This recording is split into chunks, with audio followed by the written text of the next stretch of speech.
teman-teman, selamat pagi, selamat siang, selamat sore, dan selamat malam. Kembali lagi di TBDpedia, partner setia belajarmu. Apa kabarnya nih teman-teman semua? Kiranya teman-teman semua dalam keadaan sehat, bahagia, dan berkah selalu ya. Amin, amin, amin. Teman-teman, konten belajar bareng TBDpedia ini hadir untuk menemani teman-teman mahasiswa yang sedang mempersiapkan ujian kompetensinya sejak dini dan juga membersamai teman-teman teknisi pelayanan darah untuk melakukan tes bidang khususnya untuk ujian CPNS maupun P3K. Teman-teman, seperti slogan TBDpedia, partner setia belajarmu. Kami hadir 3 kali dalam seminggu loh, yaitu di hari Senin, Rabu, dan juga Jumat. Dan tidak terasa ya, saat ini kita sudah masuk ke episode terakhir TBDpedia, yaitu di episode ke-60. Wow, terima kasih banyak ya teman-teman yang sudah setia mengikuti channel YouTube kami. Tapi sebelum kita mulai sesi belajarnya, tunjukkan dulu dukungan teman-teman supaya channel kami terus berkembang dan nantinya akan ada konten-konten menarik dan konten-konten yang bermanfaat untuk teman-teman semua dengan cara klik subscribe, nyalakan loncengnya, klik like dan komen ya. Teman-teman, ujian kompetensi terdiri dari 180 soal yang harus dikerjakan dalam waktu 180 menit. Sehingga satu soal hanya dapat jatah perhatian 1 menit saja. Nah, sebagaimana strategi jitu dalam berperang, latihan soal menjadi faktor utama kesuksesan kita untuk lulus atau dinyatakan kompeten dalam ujian kompetensi. Oleh karena itu, sebelum pembahasan soal dimulai, TBDpedia memberikan waktu bagi teman-teman untuk mengerjakan soal-soal terlebih dahulu supaya teman-teman terbiasa nih memanajemen waktu ke depannya. Baik, tanpa berlama-lama lagi, stop bengong-bengong, siapkan diri teman-teman dan berikut untuk soal-soalnya.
Wow, finish asam ya teman-teman.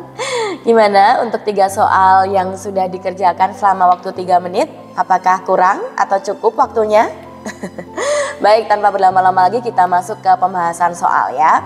Kita masuk ke pembahasan soal nomor 1. Hasil identifikasi bakteri dengan back alert menunjukkan bahwa darah terkontaminasi bakteri anaerob yang merupakan flora normal kulit, yaitu Streptococcus sp.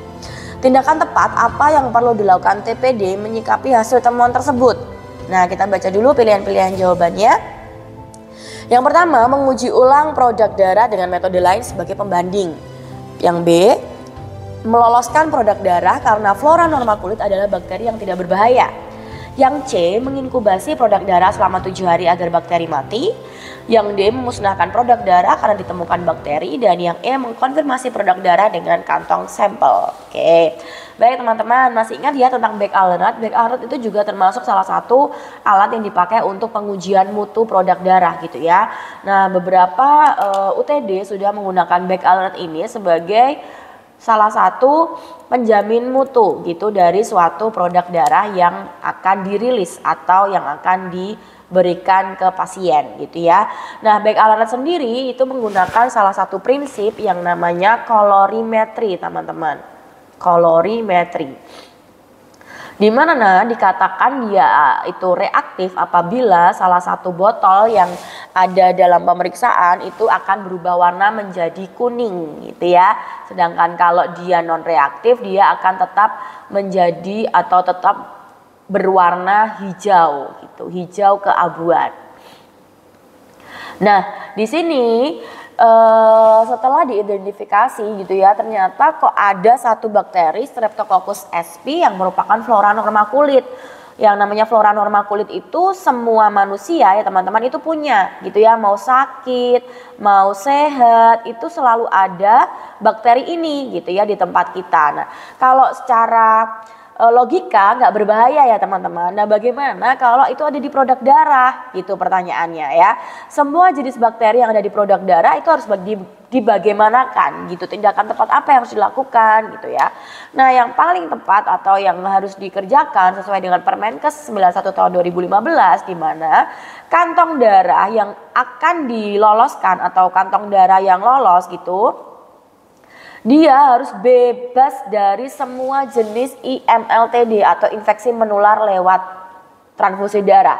Mau itu flora normal kulit yang tidak berbahaya, mau itu yang berbahaya sekaligus, ya dia harus tetap tidak diloloskan apabila ada dalam suatu kantong darah tersebut gitu ya. Jadi kita standarnya ya jelas dari Permenkes 91 tahun 2015 gitu. Sehingga jawaban yang paling tepat dari pilihan-pilihan ini adalah di D, betul, memusnahkan produk darah karena sudah ditemukan bakteri meskipun ya bakterinya itu flora normal kulit gitu ya teman-teman. Jadi jawabannya harus dimusnahkan gitu. Dan kalau misalnya mau dilakukan duplo apakah memungkinkan? Memungkinkan sekali, tapi metode yang dipakai juga harus sama, metodenya back alert, tidak menggunakan metode lain gitu ya. Nah, demikian untuk pembahasan soal nomor 1, semoga bisa dipahami. Oke, kita lanjut di pembahasan soal nomor 2. Masih tentang bakteri ya teman-teman. Seorang TPD yang ditugaskan untuk melakukan identifikasi bakteri menemukan ciri khas adanya koloni bakteri Escherichia sp pada media pertumbuhan setelah dilakukan inkubasi selama 7 hari. Nah, apa tindakan yang tepat yang harus dilakukan oleh TPD tersebut? Kita baca dulu untuk pilihan-pilihan jawabannya. Yang pertama, mengonfirmasi dengan kantong sampel. Yang 2, melakukan uji ulang dengan metode yang lain. Yang ketiga, meloloskan produk darah tanpa dilakukan uji ulang. Yang D, tidak meloloskan produk darah karena terdapat bakteri E. coli. Dan yang E, melakukan uji ulang dengan sampel darah dan metode yang sama gitu ya. Nah, pada kasus ini teman-teman, jawaban D dan E itu hampir benar gitu ya. D itu juga benar karena melihat dari soal nomor 1 yang namanya kalau sudah ada bakteri di suatu kantong darah ya jangan diloloskan. Nah, yang D itu tidak meloloskan produk darah karena sudah tahu ada E. coli di sana. Nah, yang E melakukan uji ulang dengan sampel darah dan metode yang sama gitu ya. Nah, di sini catatannya jawaban yang paling tepat itu adalah D, teman-teman.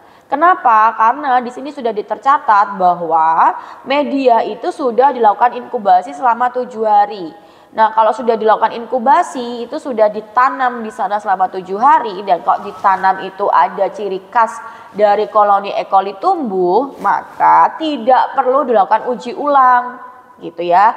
Kecuali kalau memang menggunakan metode metode sebelumnya seperti soal nomor 1, yaitu di metode back alert, itu memungkinkan untuk dilakukan uji ulang. Nah, karena ini sudah dilakukan inkubasi selama 7 hari, ya tidak perlu dilakukan pengujian ulang pada sampel darah gitu. Jadi langsung saja kalau memang sudah terlihat itu ada koloni, ya sudah produk darah langsung tidak diloloskan. Begitu ya teman-teman untuk jawaban soal nomor 2.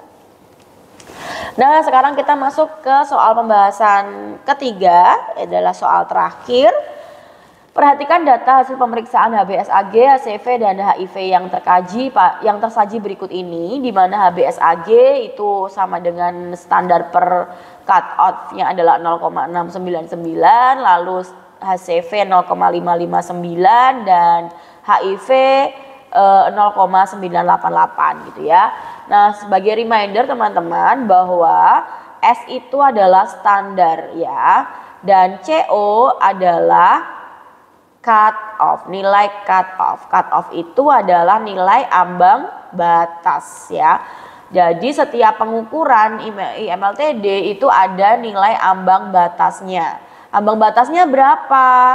Ada 1. Jadi kalau dikatakan dia lebih dari 1 maka reaktif. Betul. Lalu kalau dia kurang dari 1 maka non reaktif ya. Jadi kalau melihat dari soal bagaimana ini semuanya kurang dari 1 ya teman-teman, masih di 0,0,0 ya. Jadi kalau dilihat dari soalnya maka jawaban yang paling tepat adalah C, yaitu non reaktif semua pada pemeriksaan HBsAg, HCV maupun HIV.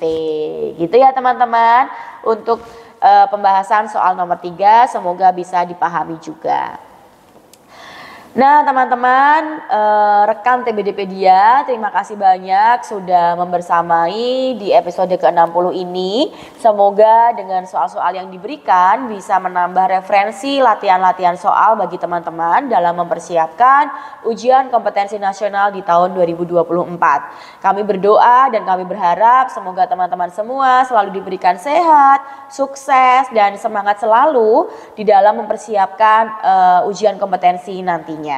Sampai jumpa lagi ya teman-teman di episode berikutnya. Terima kasih sudah setia belajar bersama kami TBDpedia, dan kami mohon untuk terus selalu mendukung channel kami dengan cara klik subscribe, nyalakan loncengnya, klik like, komen, dan juga share ya apabila menurut teman-teman dari video-video kami ini bermanfaat. Sampai jumpa lagi dan tetap sehat, tetap semangat. Bye.